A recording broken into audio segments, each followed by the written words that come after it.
আলহামদুলিল্লাহি রাব্বিল আলামিন আসসালাতু ওয়াসসালামু আলা সাইয়্যিদিল মুরসালিন ওয়া আলা আলিহি ওয়া আসহাবিহি আজমাইন। প্রাণপ্রিয় ফেসবুক বন্ধুগণ, আসসালামু আলাইকুম।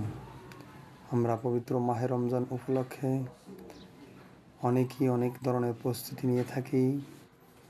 এর ভিতরে একটা বিশেষ প্রস্তুতি হচ্ছে যে আমরা বিগত বছরগুলোর আমাদের জিন্দিগির গুনাহগুলো কীভাবে মাফ করিয়ে নেওয়া যায়। এই জন্য আমরা সকলেই আল্লাহর কাছে অনুনয় বিনয় করে দোয়া করি যেন আল্লাহ পাক আমাদের দোয়াটুকু কবুল করে আমাদের জিন্দিগির গুনাহগুলো মাফ করে দেন। এখন বন্ধুগণ, রমজান মাসে আল্লাহ তাআলা জান্নাতের সকল দরজা খুলে দেন, জাহান্নামের সকল দরজাগুলো বন্ধ করে দেন, শয়তানদেরকে শিকল পরানো হয় এই রমজান মাসের প্রথম থেকে শেষ পর্যন্ত। এবং ঈদের দিন চাঁদ রাতেও বিশেষ দোয়া কবুলের সময় থাকে আমরা জানি। এরপরেও বিশেষ কিছু সময় আল্লাহ তাআলা দোয়া কবুল করে থাকেন। এর ভিতরে অন্যতম হচ্ছে যে এই রমজান মাসের ইফতারির পূর্বক্ষণের যে দোয়াগুলো আমরা করে থাকি, এ সময় আল্লাহ পাক দোয়া কবুল করে থাকেন।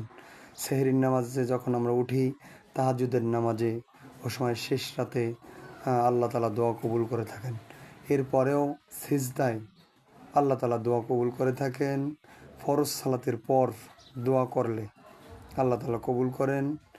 তারপরে আজান ও একামতের মধ্যবর্তী সময় দোয়া করলে আল্লাহ তাআলা দোয়া কবুল করেন। যুদ্ধরত অবস্থায় ও বৃষ্টির সময় দোয়া করলে আল্লাহ তাআলা দোয়া কবুল করে থাকেন। জমজমের পানি পান করার পর দোয়া করলে আল্লাহ তাআলা কবুল করে থাকেন। তারপরে আজানের সময় দোয়া ইউনুস পাঠ করার পরে দোয়া করলে কবুল করে থাকেন। কারো মৃত্যুর পর দোয়া করলে দোয়া কবুল করে থাকেন।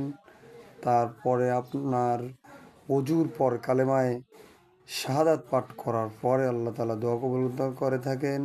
আরাফাতের দিনে দোয়া করলে আল্লাহ তাআলা দোয়া কবুল করে থাকেন। লাইলাতুল কদরের রাত্রে দোয়া করলে আল্লাহ তাআলা দোয়া কবুল করার বিশেষ সময় এগুলা। জিলহজ মাসের প্রথম 10 দিন দোয়া কবুল করে থাকেন।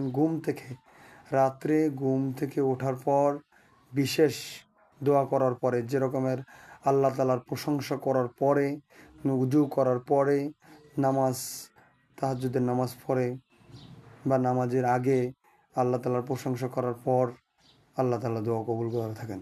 তো আমরা সকলেই এই বিশেষ সময় দোয়া করার চেষ্টা করবেন ইনশাআল্লাহ।